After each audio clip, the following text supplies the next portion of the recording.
Bienvenue à tous dans ce nouvel épisode où on va s'attaquer à un morceau d'histoire littéralement glacé. On part en 1946. La Seconde Guerre mondiale est terminée depuis 1 an, le monde souffle enfin. On commence à reconstruire et pourtant, les États-Unis décident de lancer une opération militaire massive. Pas en Europe, pas dans le Pacifique, mais en Antarctique. Thomas, on parle de l'opération High Jump. Exactement, Sarah. Et quand tu dis massive, je pense que les auditeurs ne réalisent pas l'ampleur du truc. On ne parle pas de 3 scientifiques en parka avec un traîneau et des chiens. On parle d'une armada, une véritable flotte de guerre. C'est ça qui est dingue. On est censé être en temps de paix et l'US Navy envoie 47 hommes vers le pôle Sud. 4700 hommes, 13 navires, dont un porte-avions, le USS Philippine Sea, un sous-marin, des destroyers, des pétroliers et plus de 30 avions et hélicoptères. Le tout sous le commandement d'une légende vivante, l'amiral Richard E. Byrd. C'est un héros national. Le gars a déjà survolé les 2 pôles. Officiellement, le but de la mission est, je cite, « de tester du matériel militaire dans des conditions de froid extrêmes et de cartographier la zone ». Ouais, c'est l'excuse classique ça, non ? On va tester les nouveaux pneus neige.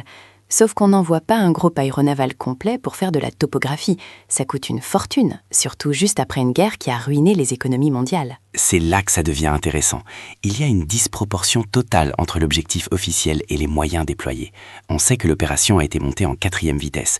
Les navires n'étaient même pas totalement préparés pour la glace. Certains n'avaient pas la coque renforcée. Ils sont partis dans la précipitation, comme s'il y avait une urgence absolue, comme s'ils devaient arriver là-bas avant quelqu'un d'autre, ou pour empêcher quelque chose. Et c'est là qu'on bascule dans la théorie qui nous intéresse aujourd'hui. L'idée que les Américains ne cherchaient pas à cartographier des glaciers, mais qu'ils partaient à la chasse aux nazis. C'est là que ça devient intéressant. La théorie de la base 211. Pour comprendre ça, il faut remonter un peu en arrière, en 1938. L'Allemagne nazie était obsédée par l'Antarctique. Elles ont envoyé une expédition très sérieuse avec un navire catapulte, le Schwabenland. Leur but était de revendiquer un territoire pour le Troisième Reich. Ils ont survolé une zone immense de la terre de la Reine Maude. Ils ont largué des milliers de fléchettes en métal avec des croix gammées pour marquer le territoire. Ils ont appelé cette zone la Nouvelle Swab ou Neuschwabenland. Attends, ils ont vraiment planté des drapeaux nazis en Antarctique avant la guerre ? Absolument, c'est un fait historique avéré. Mais la légende va beaucoup plus loin. Selon certaines rumeurs persistantes, les Allemands auraient découvert d'immenses cavernes sous la glace, chauffées par de l'activité géothermique, des oasis libres de glace, cachées à l'intérieur du continent. L'amiral Dönitz, qui dirigeait la flotte sous-marine allemande, a même fait une déclaration très étrange en 1943. Il a dit, je cite de mémoire, « La flotte sous-marine allemande est fière d'avoir construit pour le Führer, dans une autre partie du monde, un Shangri-La, une forteresse imprégnable. » C'est effrayant et fascinant à la fois. Donc l'idée, c'est que vers la fin de la guerre, quand Berlin tombait, l'élite nazie et ses technologies les plus avancées ne seraient pas parties en Amérique du Sud, comme on le pense souvent, mais vers cette forteresse polaire. C'est ça. On sait que plusieurs U-boats, des sous-marins allemands très performants, ont disparu à la fin de la guerre. Les U-530 et U-977 par exemple, se sont rendus en Argentine des mois après la capitulation, en juillet et août 1945. Qu'ont-ils fait pendant tout ce temps ? Pourquoi leurs équipages n'avaient plus leur carte de navigation ? Certains pensent qu'ils ont fait la navette, qu'ils ont transporté des scientifiques, des plans de prototypes, peut-être même de l'uranium, vers la base 211. Donc, revenons à 1946. L'amiral Byrd arrive avec son armada pour déloger ce qu'il reste du Reich. Ils arrivent sur place, ils commencent leur manœuvre, et c'est là que tout dérape. L'opération était prévue pour durer 6 à 8 mois. Oui, 6 mois minimum. Mais ils sont rentrés au bout de quelques semaines seulement, 8 semaines à peine. Et ils ne sont pas rentrés indemnes. Ils ont perdu un hydravion, il y a eu des morts officielles, soi-disant des accidents liés au blizzard. Mais les rapports officieux, ceux qui circulent dans les milieux complotistes depuis des décennies, racontent une histoire totalement différente. On parle de la fameuse bataille du 26 février 1947. Qu'est-ce qui s'est passé ce jour-là, Thomas ? Alors, accroche-toi. Selon les témoignages de pilotes qui auraient fuité bien plus tard, la flotte de Byrd aurait été attaquée. Mais pas par des tirs de mortier ou des soldats en ski. Ils auraient été attaqués par des aéronefs en forme de soucoupe, des disques volants qui sortaient littéralement de l'eau à une vitesse hallucinante. Les rapports décrivent des objets silencieux, avec des lumières étranges, capables de manœuvres impossibles pour les avions de l'époque. Ils auraient volé entre les mâts des navires, désintégrant les avions américains avec des rayons inconnus. C'est dingue. On dirait de la science-fiction. Des soucoupes volantes nazies. C'est ça les fameux Aonebu dont on entend parler sur Internet ? C'est exactement ça, les projets de Wunderwaffen, les armes miracles. Il y a des croquis retrouvés dans les archives SS qui montrent des avions circulaires à décollage vertical. Si les nazis avaient réussi à finaliser ces prototypes dans leur base secrète, ils auraient eu une supériorité aérienne totale. Le destroyer USS Murdoch aurait même été coulé lors de cet affrontement, bien que l'US Navy n'y ait jamais eu un avion de ce nom à cet endroit. C'est très trouble. Mais ce qui donne du crédit à tout ça, c'est ce que Bird lui-même a dit en rentrant. Il n'a pas gardé le silence complet. Non, et c'est le point crucial. Le 5 mars 1947, alors qu'il est encore sur le chemin du retour, Bird donne une interview au journal chilien El Mercurio. Il est à bord du navire amiral, le Mont Olympus, et il lâche une bombe.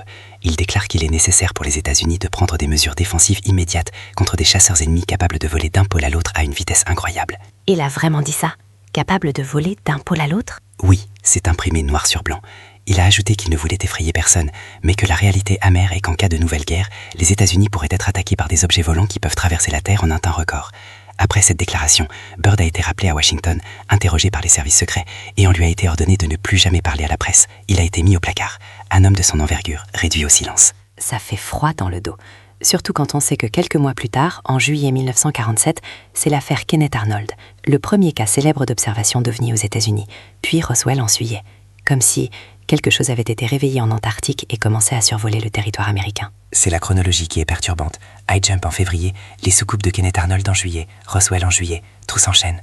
Alors, est-ce que c'était des extraterrestres? Est-ce que c'était des nazis avec une technologie avancée?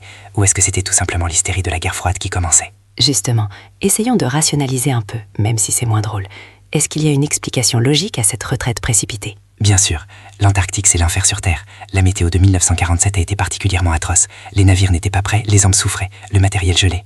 L'amiral Bird, malgré son expérience, a peut-être simplement réalisé que la mission virait au fiasco logistique et a ordonné le repli pour éviter de perdre toute sa flotte dans les glaces.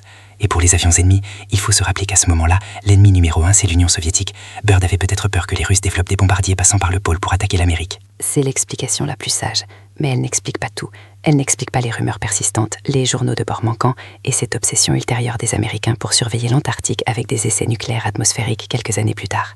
L'opération Argus, en 1958, où ils ont fait exploser des bombes atomiques en haute altitude au-dessus de l'Atlantique Sud. C'était pour tester la ceinture de Van Allen ou pour créer un bouclier contre quelque chose qui essayait de sortir. Ah, l'opération Argus. Ça, c'est encore un autre derrière de lapin. Mais tu as raison, il y a trop de fumée pour qu'il n'y ait pas un petit feu quelque part. Peut-être pas une base nazie digne d'un film de James Bond avec des milliers de soldats cryogénisés, mais peut-être une cache, un avant-poste, quelque chose qu'on a trouvé là-bas et qui a fait peur à l'état-major américain. Une chose est sûre, l'Antarctique est loin d'être un simple désert de glace, c'est un continent verrouillé. Aujourd'hui encore, avec le traité sur l'Antarctique, c'est le seul endroit au monde où la coopération internationale est absolue et où l'accès est strictement contrôlé. On protège les pingouins ou on protège un secret. Je pense qu'on ne le saura jamais vraiment. Les archives de High Jump sont encore en partie classifiées ou perdues, et ceux qui y étaient sont tous morts aujourd'hui. Il ne reste que les légendes, les vieux articles de journaux, et cette phrase énigmatique de Bird sur les avions qui volent de pôle à pôle. Merci Thomas pour ce voyage glaçant. C'est le genre d'histoire qui donne envie de regarder Google Earth de très près, même si on sait qu'il floute les zones sensibles. Oh oui, surtout vers la terre de la Reine Maude. Jetez un œil, on ne sait jamais. On se retrouve la semaine prochaine pour un autre mystère. D'ici là, gardez l'esprit ouvert, mais couvrez-vous bien.